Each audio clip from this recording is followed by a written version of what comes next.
중세 이제 이단은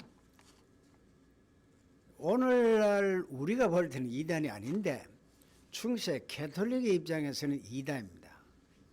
이제 첫째 이제 이단 종류가 성경적인 견건과 실천을 추구했던 그런 이단입니다. 교황의 그 절대 무엇을 이것을 부인하고 또 성서 중심으로 생활해야 된다 이런 주장을 했습니다. 자, 그리고 이제 사상적 이단이 있습니다. 캐톨릭이 지금 가르치고 있는 그 신학적인 것, 문제가 있다. 이렇게 차고 나온 사람이 이제 첫째 윌리엄 오브 오캄입니다.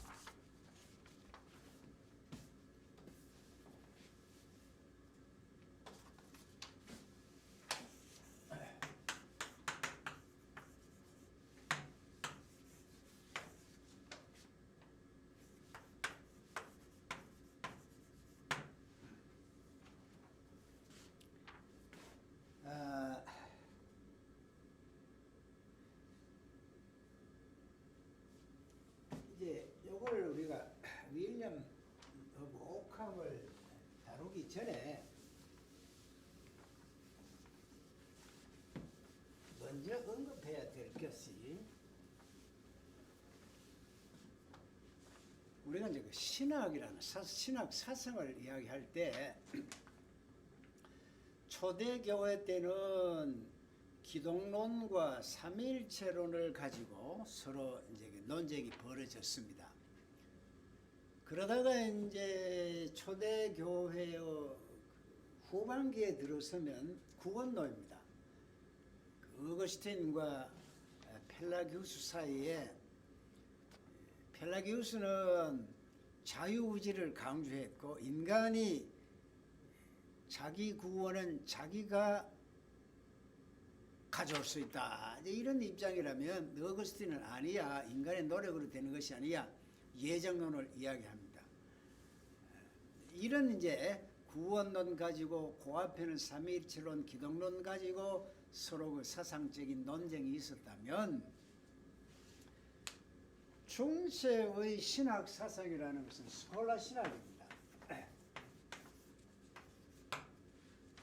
스콜라라는 말의 뜻은 스쿨이라는 그 말의 그 어원적인 의미를 갖고 있는데 수도원이나 교회나 곳에서 아주 체계적으로 신학을 가르쳤던 그런 신학을 스콜라 신학이라고 말을 합니다. 그런데 이 스콜라 신학은 특징이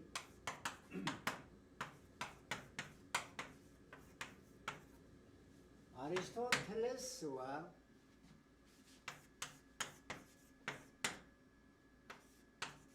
플라톤의 사상을 가지고 성경을 해석했던 그것이 스콜라 신학의 특징입니다. 중세 신학이 스콜라 신학입니다. 그러면 플라톤 신학은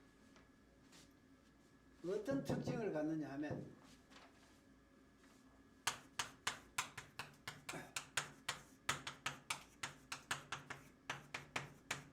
극단적 실제론이라 이렇게 말합니다.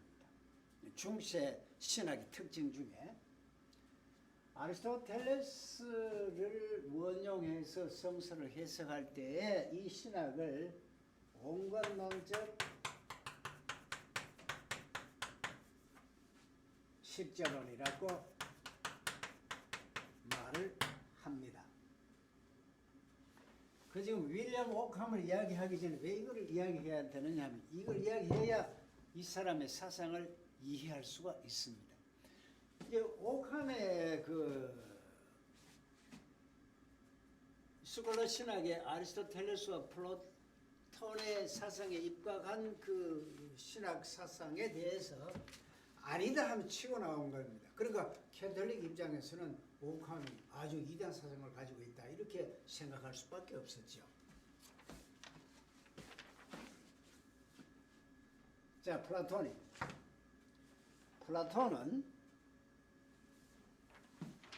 이 세상에 보이는 세상이 있고 이 현상이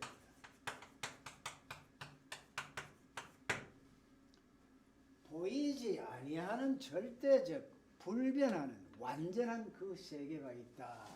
이걸 이데아계라고 말합니다.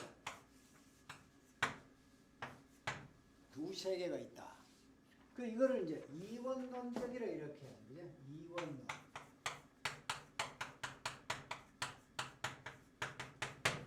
영어로는 듀얼리즘이라 이렇게 하는데,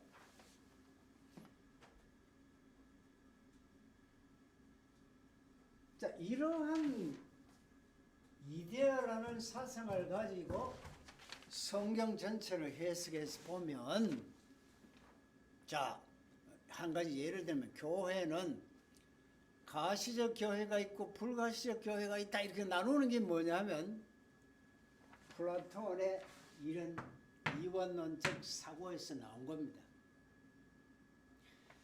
이게 틀린다, 맞다라는 그런 것보다는 성경을 해석할 수 있는 하나의 수단으로서 이것도 필요하다. 이런 겁니다. 그 캘빈의 그 교회론에 보면 가시적 교회와 불가시적 교회를 둘로 나누잖아요. 가시적 교회는 오늘날 우리가 보는 지상의 교회인데 이건 불완전하다.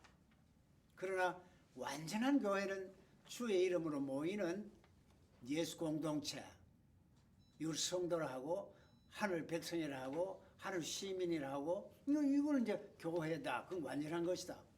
이런 해석이 다른 것은 틀린 건 아니잖아요.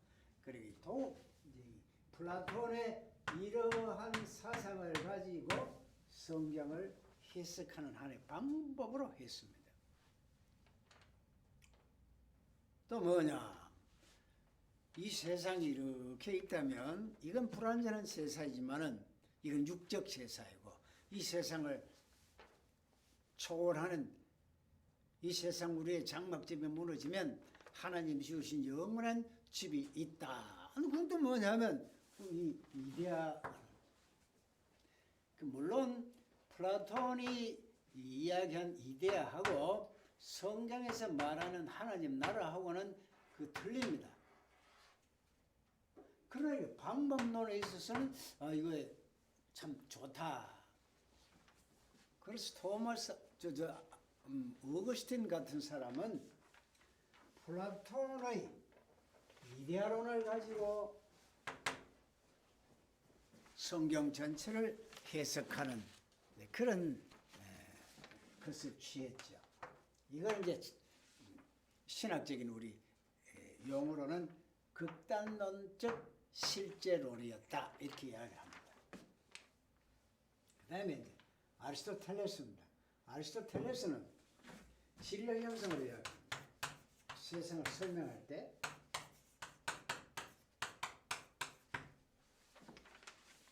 형상은 항상 변하도록 되어 있어요. 전에 이야기했듯이 이 칠판에 나무로 되어 있다면 칠판은 눈에 보입니다. 이 형상입니다. 이 형상 되게 한 진료가 있어요. 이거 산의 나무입니다. 그 산의 나무는 형상이고 그 산의 나무 되게 한 또 뭔가 진료가 있습니다. 이런 식으로 형상 진료를 자꾸 따져 들어가 보면 가장 근본적인 거 제일 처음에 진료가 있을 거 아니냐. 이걸 디완이라고 말 최초야. 일자라고도 말을 합니다.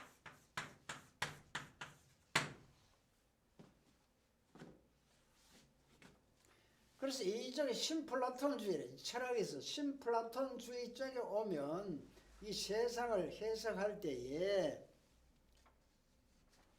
무언가 완전한 변치 않는 하나가 있었는데 그 하나에서 전부 다 유출된 것이 오늘날 이 모든 것이 형상이다. 이런 식으로 이제 풀이를 해 나갑니다. 자, 그런데 형상 속에는 이런 진료가 다 들어있잖아요. 예를 들어서 이 칠판이라고 칠판 하나를 보면 이 칠판 대개한 산에 나무가 있고 그 산에 나무 대개한 흙이 있을 것이고 흙 대개한 또 진료가 있을 것이고 이렇게 다 이 형상, 이 개체 속에 이 전체가 다 들어있다는 그런 사고방식입니다. 이게 이제 토마스 아퀴나스가 신학 대전을 쓸 때 아리스토텔레스의 이와 같은 사고방식을 가지고 신학 서적을 써갔다고 해요. 그러면 이제 한 예를 들어 봅시다. 계시라 할 때 하나님 자신을 이제 보이는 계시 아닙니까? 이 자연 만물을 통해서도 하나님 자신을 나타내 보이신다 하는 것이 바로 이런 그겁니다.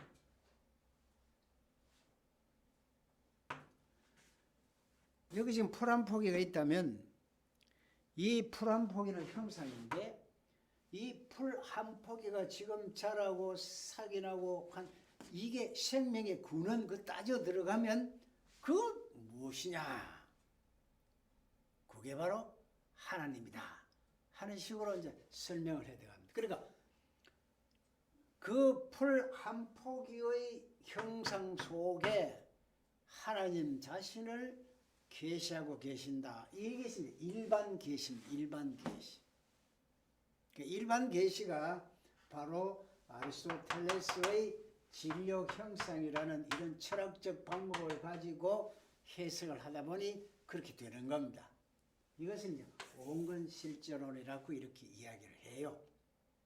그런데 재밌는 것이 자 여기 또 하나 더 들어가 봐요.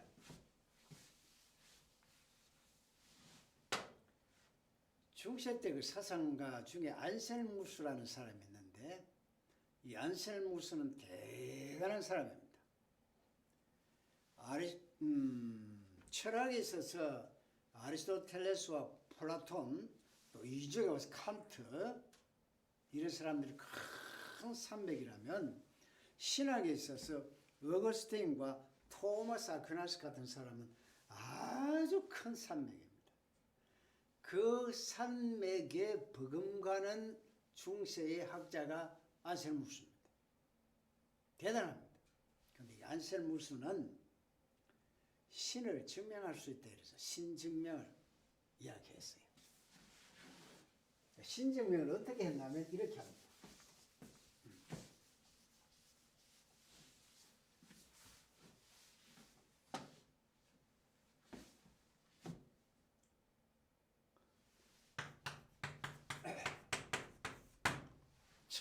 이걸 목적론적 신증명이라 이렇게 말합니다. 무슨 말이냐? 예를 들면 이렇습니다. 눈은 왜 생겼느냐? 보기 위해서. 입은 왜 생겼느냐? 먹기 위해서, 말하기 위해서. 항상 목적이 있잖아요. 그러면 우리 머릿속에 무엇을 생각한다는 것은 그 목적 대상이 있기 때문이다. 밥 먹고 싶다 생각을 하는 것은 음식이 있기 때문에 그걸 생각을 합니다. 우리 머릿속에 하나님 나라를 생각하는 것은 그 나라가 있기 때문이다.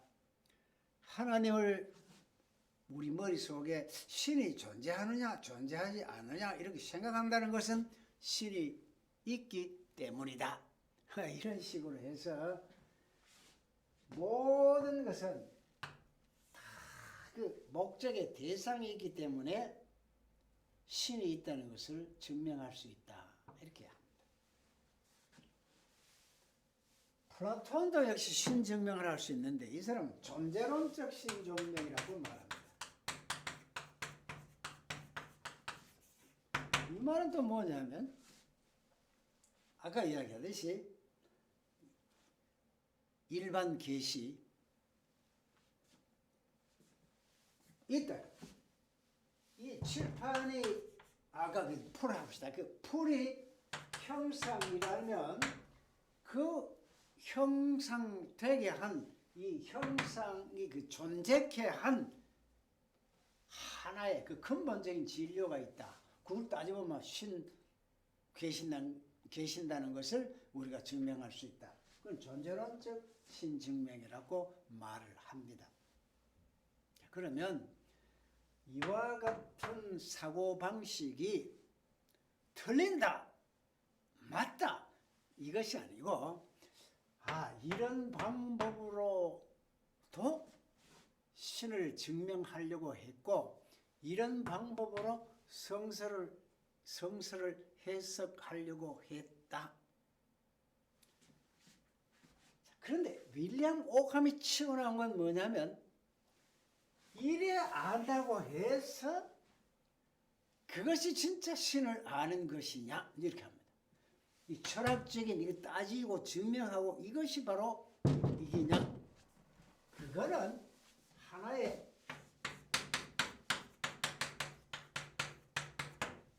명분, 이름일 따름이지 인간의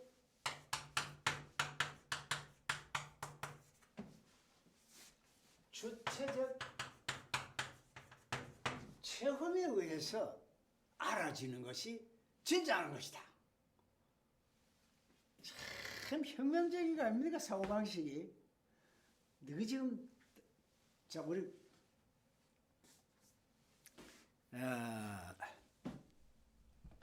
바울이 그랬잖아요. 자기가 알고 있는 유대적인 사고에 의해서 예수를 알고 있던 그것, 율법주의 이거하고 다메섹 도상에서 부활하신 예수를 만난 그 이후에 바울이 완전히 달라지잖아요. 예수관이 달라지잖아요. 그러니까 바울이 나중에 고백하기를 내가 머리로 생각하던 이성적인 거, 육적인 그런 것은 다 버리고 영으로만 예수를 알기로 했다. 그게 뭐냐? 십자가와 부활에 도닥했거든요. 십자가와 부활의 도를 이런 식으로 아무리 논쟁을 한다고 해서 그건 되는 게 아니다. 신앙은 처음이야. 그래서 윌리엄 오캄이 그건 명분 이름일 따름이지 그건 진짜 아닌 게 아니야. 주체적 체험에 의해서 그래 주관을 굉장히 강조했어. 그 오캄이 아주 예리하잖아요. 그래서 윌리엄 오캄이 면도칼이라 이런 별명이 붙습니다. 참 예리하게 다 잘라버려요. 근데 이 사람들 이렇게 나오니까 가톨릭 입장에서는 네가 아주 똑똑하기는 똑똑한데 아주 위험한 존재야 이렇게 볼 수밖에 없었어요. 그리고 뭐냐? 더군다나 그 로마 교황 절대 인정 안 했습니다. 그리고 자기들이 볼 때는 이거 이단이라고 하잖아요.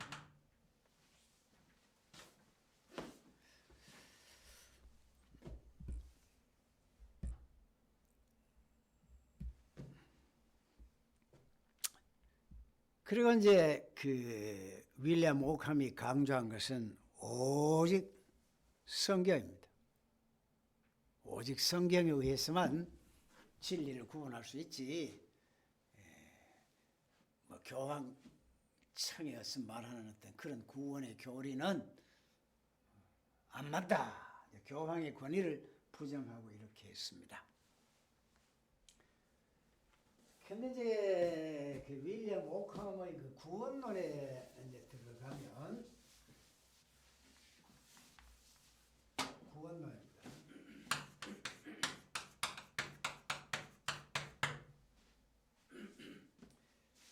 중세 때 그 여러 신학자들이 거의 대부분의 사람들이 신의 협동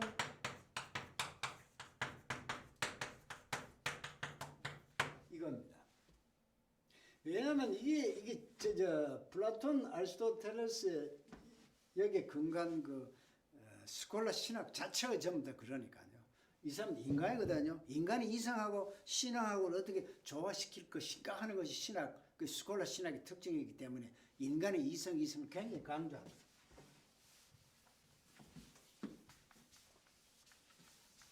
아마 어떤 의미에서 오늘날까지도 그 헬라 사상, 헬레니즘, 인간주의 하는 거, 이성, 신앙,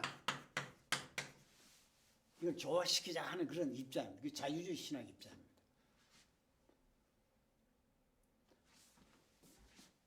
자,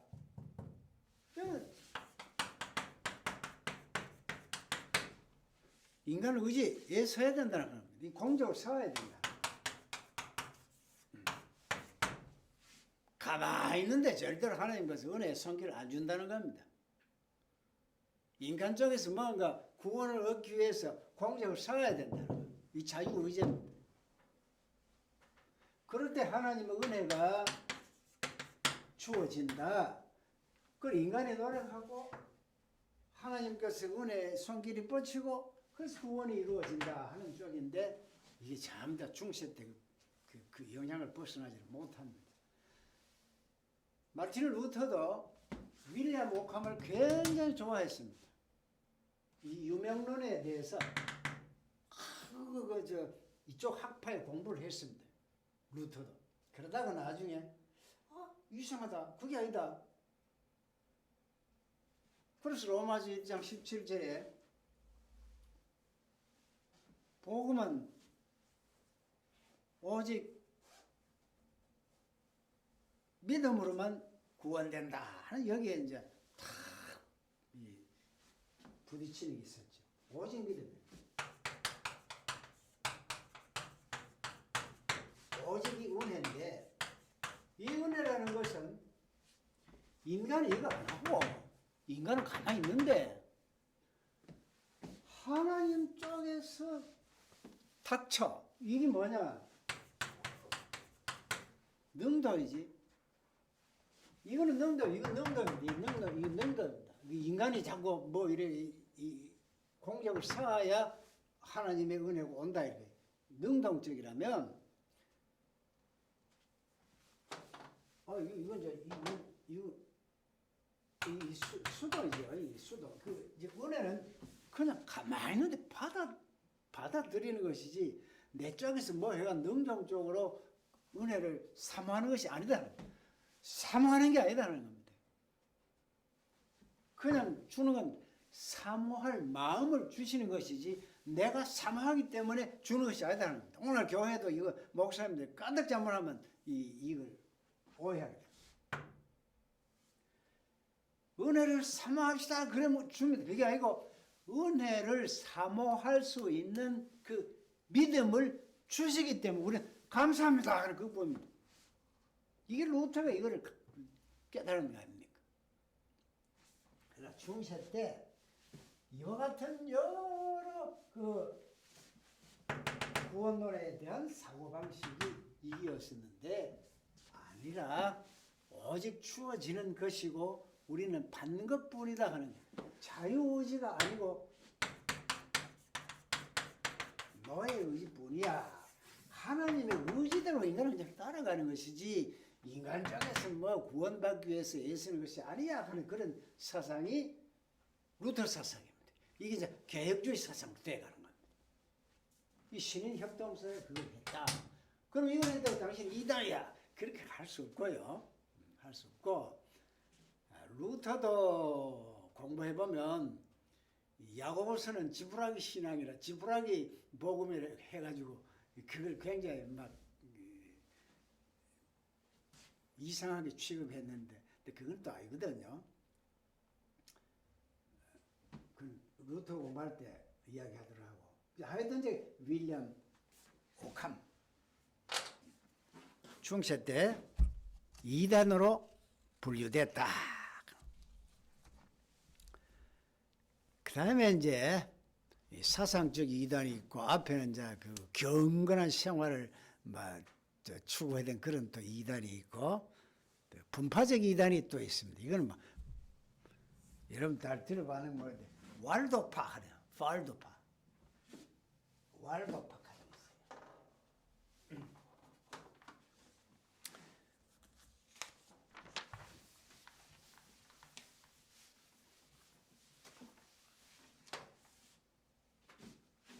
자, 분파적 이단 중에 왈도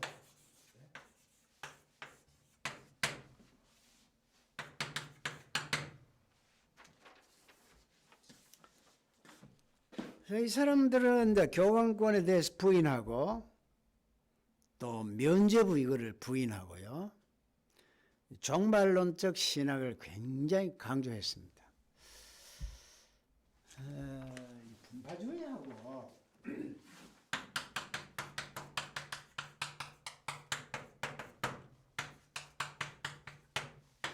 이단하고는 좀 차이가 있습니다. 이단은 성경의 진리 아닌 것, 성경 내용하고 다르게 해석하거나 가르치는 게 이건 이단이고요.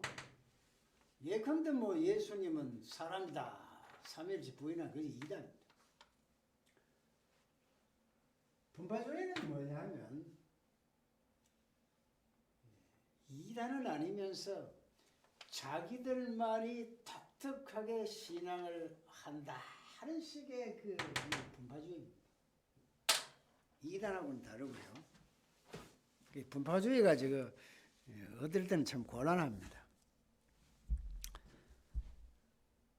자기들만이 절대적으로 잘 믿는다 이러면 위험합니다. 잘못하면 이단에 빠져버립니다. 진짜 그 당시에 왈도파가 있었는데 면죄부 교황권 부인하고 종말적 신앙을 갖고 있었고 복음에 기초한 청빈하고 빈자로서의 그 생활을 강조했던 이런 분파주의입니다. 또 바울파가 있었는데 이 가톨릭과 그리스도 정교회 이걸 말하자면 그 동서방 교회 가톨릭하고 이쪽에 그 동방 정교 이걸 사탄적인 것으로 규정해 버리고 어떤 그 형상도 인정하지 아니했습니다. 그 바울파란 말합니다. 자, 오늘날 우리가 와서 가톨릭적을 어떻게 볼 것이냐? 루터 이후에 가톨릭적은 이단으로 취급했잖아요. 개혁주의에서 이단으로 취급해버렸는데 그건 저쪽 세력이 원칙 커져버리니까 가톨릭은 또 이단이다 말하기도 뭐하고요. 처음에 또 조영기 목사님 순복음교회를 이단이다 하다가 그 쇠가 커져버리니까 이단이라는 말이 쑥 들어가 버려갔는데 제가 볼 때는 그 조영기 목사님 처음에는 그 분파주의였지 이단은 아니다 이렇게 생각됩니다. 성경 해석에 약간씩 차이가 있어서 그 누구나 다 가질 수 있거든요. 그러나 근본적으로 성경 부인한다든지 성경 해석에 큰 차이가 있는 건 아니거든요. 여기 이제 중세 때 바울파 하는 것도 원체 그 캐톨릭의 그 교황의 무엇을 주장하니까 거기에 대한 어떤 반감 의식으로서 이건 사탄이다 이렇게 규정을 했습니다. 오늘 그 로마 캐톨릭을 사탄이다 또 규정하기도 못하고 그죠? 네, 그렇습니다. 자, 그다음 중세 때 그죠 마녀 사냥이라고 있었습니다. 마녀 사냥하면 종교 재판을 생각할 수 있는데 마녀 사냥이 무슨 말이냐 하면 이렇게 되어 있습니다. 우리나라에 그 옛날에 그 신라 때는 이렇게 가면 그 왕실에 점을 친다든지 또 하여튼 그 제사 지낸다든지 그런 그 계급이 있었잖아요. 뭐 나라에 어떤 위기가 있을 때 그 사람들이 제단을 쌓고 제사 지내고 뭐 이래 하듯이 더 거슬러 올라가면 옛날에 요새 그저 TV에 들어 우리가 볼 때는 야만족인데 인디안 원시족 그 사람들의 생활상을 한번 볼 수 있잖아요. 병들면 추자에 나와가지고 그 뭐 이상한 무당처럼 굿하고 이렇게 해서 또 뭐 그들이 생각하는 약초를 가와서 쭉쭉쭉 해서는 추장이 뭐 이렇게 이제 주술처럼 하고 약을 먹이고 있잖아요. 그제 옛날에 유럽에 이제 이런 마녀라 하는 것은 그런 일을 맡은 부류의 사람들입니다. 임신 여자들이 또 아기 놓고 병 들었을 때 또 약도 지어주고 한 그런 부류의 사람들이 마녀였었는데, 이 마녀들이 그만 악마하고 잘못돼 가지고 이 마녀가 사람을 해치는 그런 자들로 변해버렸습니다. 그러니까 이제 국가에서는 마녀를 잡아 죽여야만 나라에 흉한 일이 없다. 마녀를 잡아 죽이자 해가지고 이제 마녀 있는 데는 막 찾아가지고 죽입니다. 누구든지 저거 마녀다 하면 막 물어보지도 않고 가서 잡아다가 죽여버려요. 그게 이제 마녀 사냥인데, 예를 들어 평소에 저 나하고 이 원한 관계가 있는데 마녀 잡으러 왔다 하는 저희 요즘으로 말하면 경찰이라 쳐봅시다. 경찰이 마녀 잡으러 왔다 이러면 아주 마녀 저기 있으면 마녀 저기 있습니다 해서 내 미운 사람한테 마녀라 하면 무조건 그 잡아가지고는 그대로 죽여버립니다. 이게 마녀 사냥입니다. 오늘날은 이 말이 정치인들 막 잡아가지고 독재자들이 정치들 잡아 가둘 때 무조건 한 거 막 죄목을 씌워가지고는 잡아 가두는 그런 행위를 마녀 사냥식이라 이렇게 말하잖아요. 그런데 중세 때 종교재판이 마녀 사냥이었습니다. 참 종교재판 이거 희생된 사람이 얼마나 많은지 모릅니다. 20에서 50만 명이 그 희생당하고, 마녀 사냥 때 마녀라고 인정받아가지고 무참히 죽은 사람이 20 내지 50만 명이 된답니다. 자, 그런데 그 종교재판 때 죽은 사람들이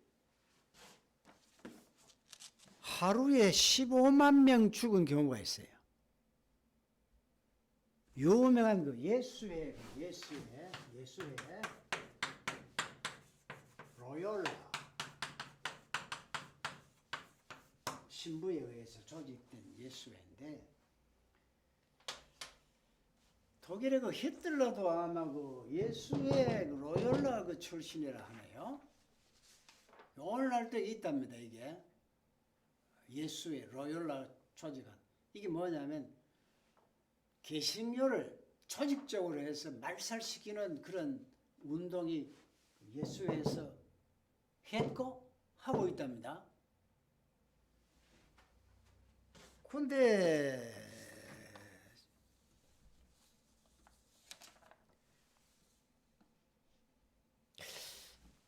개신교 앞으로 그 신조를 한번 또 다룰 기회가 있으면 하겠는데,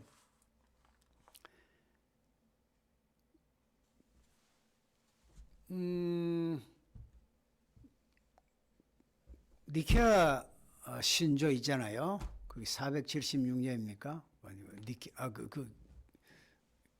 켈케톤 신조가 476년인가 그렇고, 니케아 신조가 379년인가 하여튼 그 니케아 신조와 켈케톤 신조 이게 나왔잖아요.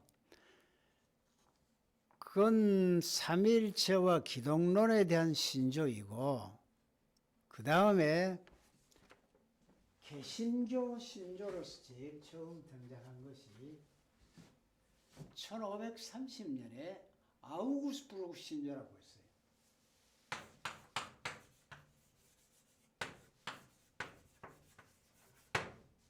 아우구스부르크 신조인데,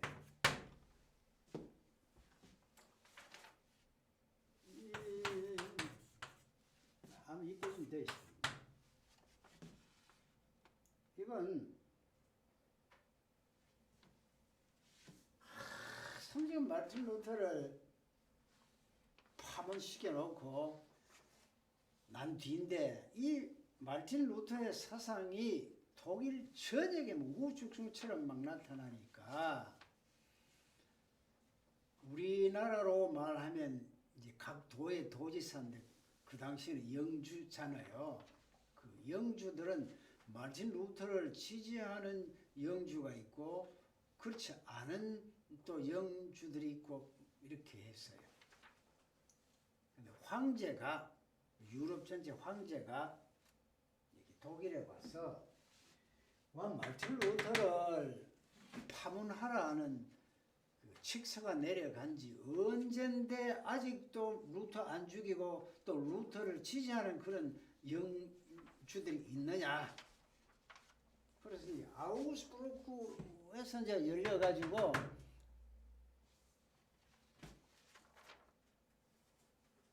이제 그걸 합니다. 그 도대체 뭐 루터가 지금 주장하는 게 뭔지 한번 들어보고 인정하려면 인정하고 없애려면 없애고 한번 알아보자 해서 이제 황제의 주관 하에 영주들을 모아놓고 아우구스부르크에서 회의를 하는데 루터는 그 당시에 공식적으로 못 나타나니까 루터와 같이 그 비텐베르그 대학에서 같은 그 교수로 있었던 멜랑스톤이 있어요.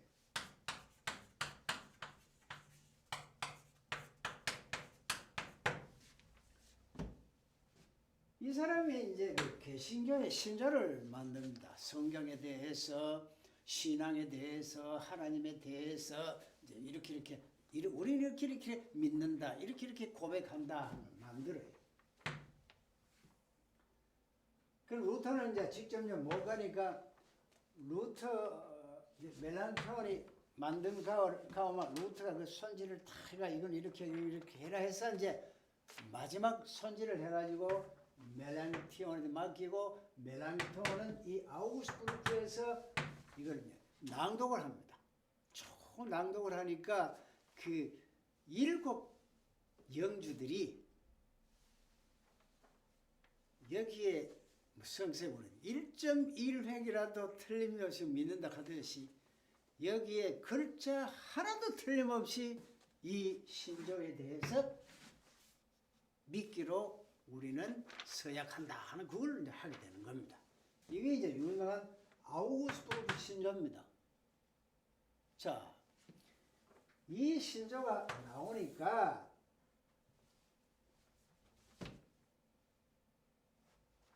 막 또 반대하는 또 입장이 있을 거 아닙니까? 그 반대하는 입장은 황제하고 같이 교황하고 같이 이 7의 영주에 대해서 우리가 무력으로 그걸 진압을 하겠다 이렇게 나오는 겁니다.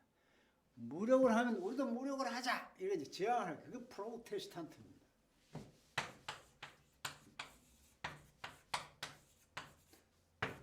프로테스탄트라고 이제 이러한 개혁주의 사상을 이제 프로테스탄티즘이라고 하잖아요. 그러니까 이제 이러한 이제 그 신조가 막 일어나고 막 압력이 내려오고 이거로 인해서 전쟁을 하기도 하고 자, 이 살벌합니다. 이 살벌한데 우리는 목숨을 걸고라도 이 신조에 대해서 믿기로 한다. 이것 때문에 이 파들이 개신교 쪽 이걸 말살시키기 위한 이런 파들이 와서 그 하는 게 뭐냐? 종교재판. 많이 사냥하시고 막 잡아다가 동력에다가 창자불에 막 죽이는데 전국적으로 하루 15만 명을 죽였다는 거 아닙니까? 오늘날 우리가 개신교 하니까 쉽게 우리 교회에 나와서 참 신앙생활 합니다만은 중세 교회사에서 살펴보면 오늘날 우리가 이렇게 교회를 지어놓고 마음껏 신앙생활 할 수 있는 것이 참 보통 것이 아니다. 이런 것을 알아야 됩니다. 심지어 이런 것이 있어요. 네 개신교 이 고백, 네 취소 안 하나? 취소 안 못합니다. 손가락 하나를 자릅니다. 이튿날 네 취소 하나 못합니다. 또 하나씩 자릅니다. 이렇게 해서 손가락 마디 하나, 그 다음 또 하나, 그 다음 발가락 하나, 이거 하나. 참 그렇게 해도 끝까지 나는 이 신조를 그대로 믿습니다. 이렇게 되어 있거든요. 또 이런 예가 있어요.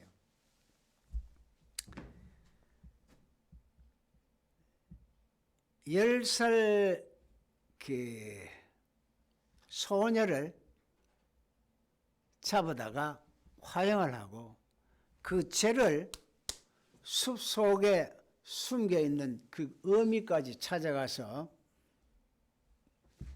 또 그 어미를 찾아내 가지고 그 젖먹이 아기가 있는데 그걸 찾아내서 죽였다. 그런 것이 있고요. 또 이 신조 포기하나 안 하나 포기 못합니다. 그 넷째 아들이 하나 있는데 그걸 벽에다가 그냥 부딪혀가 죽이고 하는 그런 예도 있어요. 아주 악랄하게 했습니다.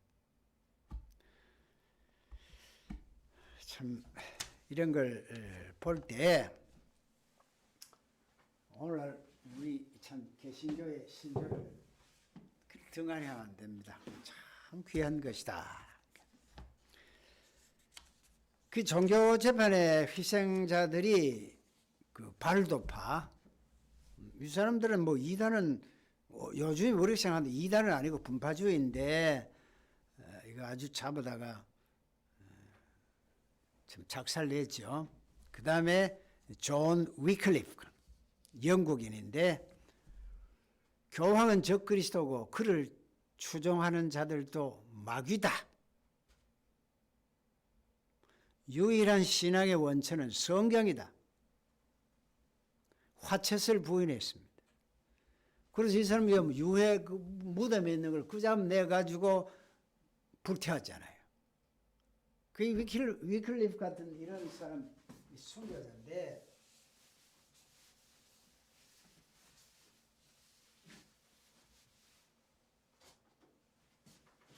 화채를 부인했습니다. 자, 오늘 와서는 뭐 이건 한 설이구나 이렇게 할 수 있지만 그 당시에는 이게 심각했습니다. 가톨릭의 교리를 완전히 뒤바꾼 거니까. 자, 이떡 설로 포도주 피로 그대로 화채 그게 변화를 화자거든요. 실제 그걸로 화채 살아입니까? 도저히 이해가 안 되잖아요.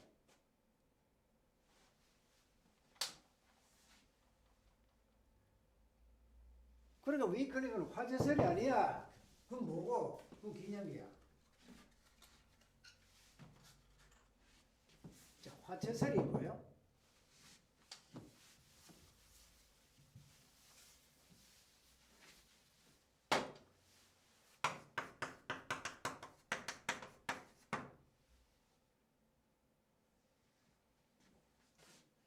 자, 이제 나저 종교 개혁사에 보면 이런 게 있어요.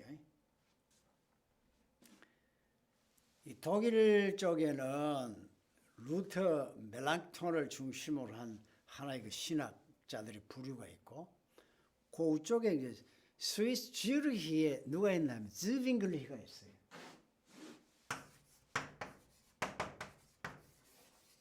근데 그리고 이제 개신교의 그 하나의 그 통일된 하나의 그 고백서를 만들어야 될 것이 아닌가. 그리고 이제 그 이쪽 남쪽에 그 비텐베르그 쪽에 그 루터를 중심으로 한 학자들하고 주위 지빙글리하고 이제 한 모였어요. 모이가 회합을 하는데 막 서로 그 비난하고 회합이 잘 안 됐어요. 뭐 때문에 안 됐나? 이것 때문에 안 됐어요. 화채설 때문에. 루터는 이거는 내 살이야함이다라고 해석했고, 스윙거리는 뭐 의미한다 또 해석해. 이 차이가. 그럼 이제 뭐냐? 화채설한 이거는 내 살이야, 이건 내 피야 하면 그 말씀 그대로 이다 이게야. 루터 입장은. 왜 그 실제 그리더라? 그거는 요한복음 6장 23절에 보면 육을 아무기라고 말했는데 왜 그 아무것도 아닌 이걸 가지고 자꾸 그래 그 살이락하고 이 피락하면 되나? 그건 의미한다 이런 뜻이다. 루터는 여기에 대해서 조금 더 양보가 없었어요. 루터가 자기가 맞다고 인정한 거는요, 끝까지 나중에 쯔빌리가 죽었는데 그 마귀가 죽었대 이렇게까지 했어요. 아니 그럼 마귀 새끼 이제 죽었구나. 아주 막 그거 합니다. 양보 안 합니다. 이도 하면 이게 바로 하나님 말씀이지 뭐 의미한다고 돼 있노. 그런데 의미한다는 기념설이고 이건 이제 화제설인데, 카톨릭은 화제설인데 루터는 화채설하니까 카톨릭하고 좀 뭔가 구별성을 둬야 되는데 이래 되는 게 아니고 공개한다. 공개설을 이야기해요. 빵 위와 빵 밑과 빵 옆에 하나님이 예수 그리스도가 함께 하신다. 공개한다. 이렇게 했다고. 사실은 이거하고 뜻이 같은 겁니다. 이다라고 했고 의미한다라고 했어요. 그러니까 아까 우리는 영국의 존 위클리프는 뭐냐면 이걸 했거든. 이걸 부인했어요. 그러면 이제 그 켈빈은 뭐라고 말하면 임재설을 얘기해요. 이걸 시행하는 동안 성찬식이 벌어지는 동안 성령이 함께 하신다 이렇게 되어 있어요. 자, 그 다음에 이제 그 보헤미아의 아까 존 후스 있어요. 보헤미아의 존 후스가 있는데 이 사람은 위클리프를 굉장히 존경해서 위클리프의 저작물을 모국어로 번역했는데 이 사람 역시 이제 교황을 인정하지 않고 교황의 권위는 인정 안 했습니다. 교회는 그 베드로가 아니고 그리스도 위에 세워진 것이 교회지 베드로 위에 세워진 것은 아니다. 그리스도 위에 세워졌다. 이런 주장을 했습니다.